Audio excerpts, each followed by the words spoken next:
on est presque les gardiens Yantotonchi. Yanchi a touché la bankaka. Depuis Ntama. Ka, Nchiyo a touché la bankaka. Ya Betoba Congo, ya Ikanchi. Ya le foie. On va tout Wonda. On va tout Safula.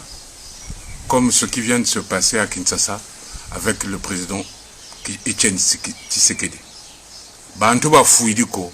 Et je vous dis sincèrement, on n'est pas du tout content et on va donner une réponse à cette affaire-là. Et c'est ça qui m'a amené que dans sa vidéo. Je n'ai jamais fait de vidéo dans ma vie. Je suis un activiste pour la race noire, pour faire simple, mais je ne suis pas ni religieux, ni Makessa de Bunduda Congo. Si je parle de Tata Mwanda Ntsemi, parce que trop, c'est trop.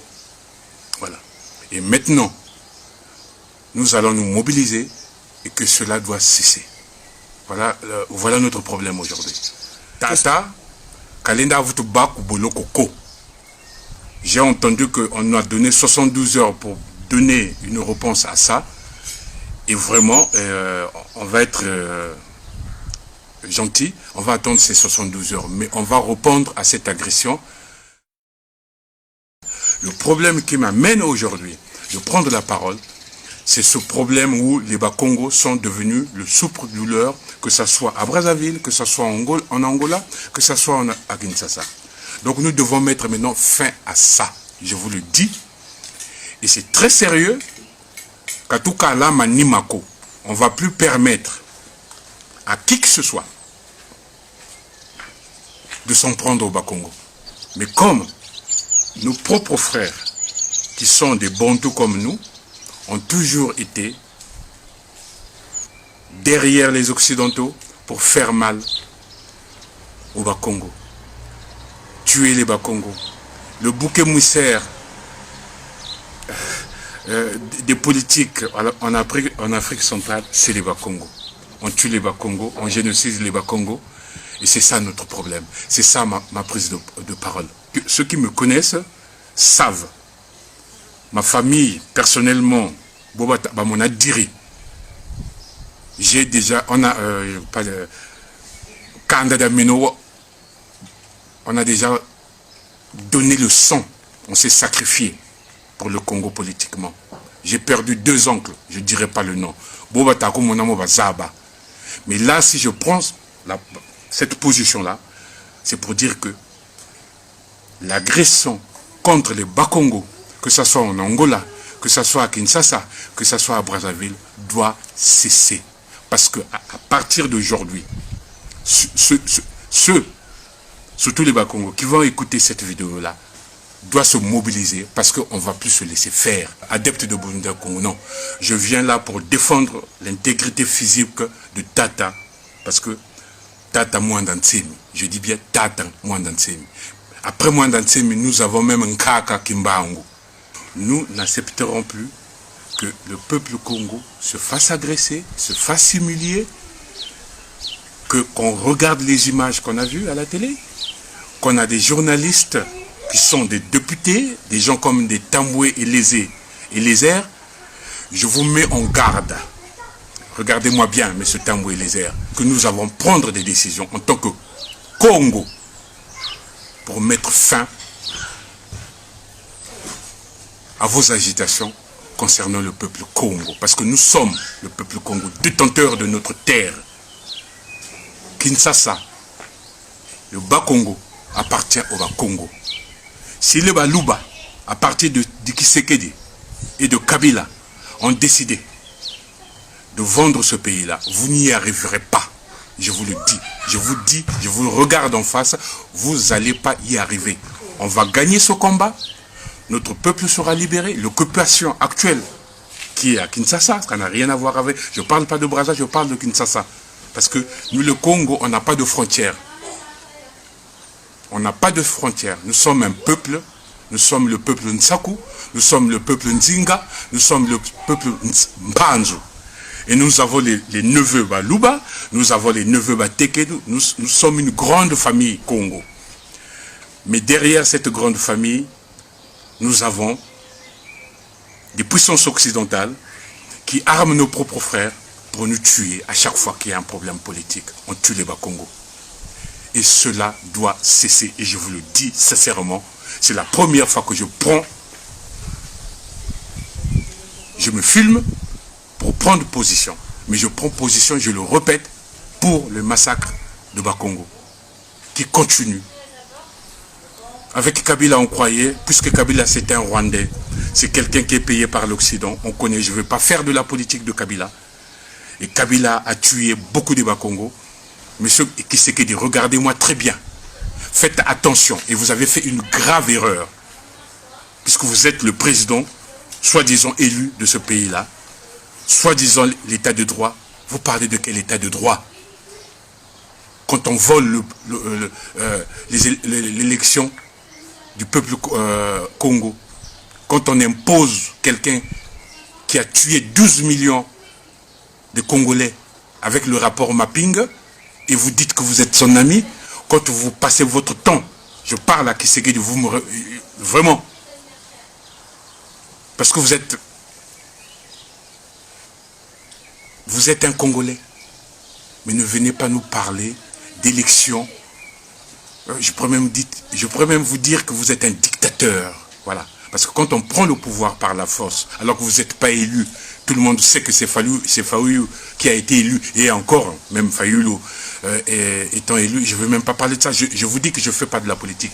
Mais je suis venu vous mettre en garde, vous, les Baluba, qui sont en train de tuer avec la complicité de Kabila, les Bakongo. Cela va cesser. Je vous dis, cela va cesser. Sinon, nous allons vous déclarer une guerre sans fin. Et la victoire sera de notre côté. Regardez-moi bien. La victoire sera du côté du peuple Congo. Et cette victoire-là, elle sera comme celle de 1921, quand Simon Kimbangu s'est sacrifié pour la libération de ce peuple. Mais ce n'était pas même pour la libération. Il y a toujours les Bakongo qui sont là pour libérer le peuple Congo. Parce que le peuple Congo, ça ne s'arrête pas qu'au Bakongo. Les nés Congo, ça ne s'arrête pas au Bakongo. Les Baluba sont des nés Congo. Et je peux en citer toutes les ethnies qui sont en RDC, qui sont au Congo, Brazzaville, qui sont en Angola, sont des Congos. Mais bizarrement, c'est les Bakongo qui sont les boucs émissaires de cette tragédie où l'Occident pille nos richesses avec la complicité de nos propres frères. Cela doit s'arrêter. Et nous allons gagner ce combat, je vous le dis. Nous allons gagner ce combat. Si je prends la parole aujourd'hui, alors que je suis même géographiquement, je suis de Brazzaville. Je suis Mpanzu de Brazzaville. Mais vous touchez à mes parents qui sont aussi à Kinshasa. Vous touchez à mes parents qui sont aussi en Angola. Et je vous dis que vous nous déclarez la guerre. Et cette guerre-là, on va la gagner. Vous n'allez jamais la gagner. Nous sommes le peuple de Nzambia Mpungu. Si vous voulez même mon surnom, si vous voulez même mon profil, je vais vous dire que je parle au nom de Mama Congo. Je suis le porte-parole des femmes qui sont violées à Kinshasa. Je suis le porte-parole des femmes qui sont violées au Kivu. Où Tshisekedi, avec la complicité de Kabila, a livré sa propre famille au génocide. Vous avez le génocide de Nsaku, c'est des Congo. Vous avez le génocide des Kamonantsafu. Vous avez le rapport Mapping, que tout le monde connaît, où il y a 12 millions de morts. Et cela doit maintenant cesser, je vous assure. Ça va cesser, je le fais avec le sourire. J'aurais pu pleurer, mais cela, je vous dis, va cesser. Parce que maintenant, on va se mobiliser et nous allons demander à nos guerriers, les gardiens de la race Congo, pas les Bakongo. Quand je dis la race Congo, c'est toutes les ethnies de l'Afrique centrale. Ce qu'on appelle vulgairement les Bantous. La race Congo a une trinité qui s'appelle Ndinga, qui s'appelle Nsaku, qui s'appelle Mpanzu. Les Teke, les Bembe, les Bayaka sont de la race Congo. Les Baluba sont de la race Congo. Les Vili sont de la race Congo. Et je vous mets en garde, Monsieur Tshisekedi. Vous venez de faire une très grave erreur. Et si vous ne reculez pas, et si vous ne libérez pas Némouanda Ntsemi, je vous dis, il y aura le feu dans tout le bas Congo. Le feu invisible. Les Makessa ne vont plus vous combattre. C'est l'invisible qui vont vous combattre. Écoutez-moi bien, l'invisible. L'invisible Congo va mettre le feu jusqu'à ce que vous libérez Tata Mwanda Ntsemi. Je dis bien Tata Mwanda Ntsemi. Et Nkaka Kimbangu qui a signé 29 ans de sa vie pour libérer ce territoire-là. Je voulais seulement dire à la nation Congo, à Bena Congo, ce qu'on appelle les Bena Congo, les enfants de Tipa Vita, les enfants de Mama Congo, les noms, il y a beaucoup de noms. Et vous allez même remarquer, quand il y a toujours des problèmes dans l'Afrique centrale, c'est toujours les Bakongo qui se sont sacrifiés. Que ce soit pour l'indépendance, ce sont les Bakongo. Que ce soit pour l'esclavage, ce sont les Bakongo. Quand vous allez en Haïti, ceux qui ont libéré l'Haïti, qui ont proclamé le premier État noir, ça a été les Bakongo. Partout, vous trouverez un Mukongo. À Brazzaville, Machua, un Mukongo. Tous, ça a toujours été les Bakongo. Les Makessa, changez même de comportement. Soyez invisibles, soyez comme les Arabes. Nous allons mener des actions invisibles, je vous dis, nous allons mener des actions invisibles jusqu'à la libération du pays, de ce pays qui est occupé par les Rwandais avec la complicité de M. Tshisekedi. Et je pèse mes mots. Je dis aux Makessa, vous ne vous livrez plus, ne combattez plus, vous rentrez en maquis et vous rentrez dans l'invisible. Donc nous allons mener un combat de l'invisible.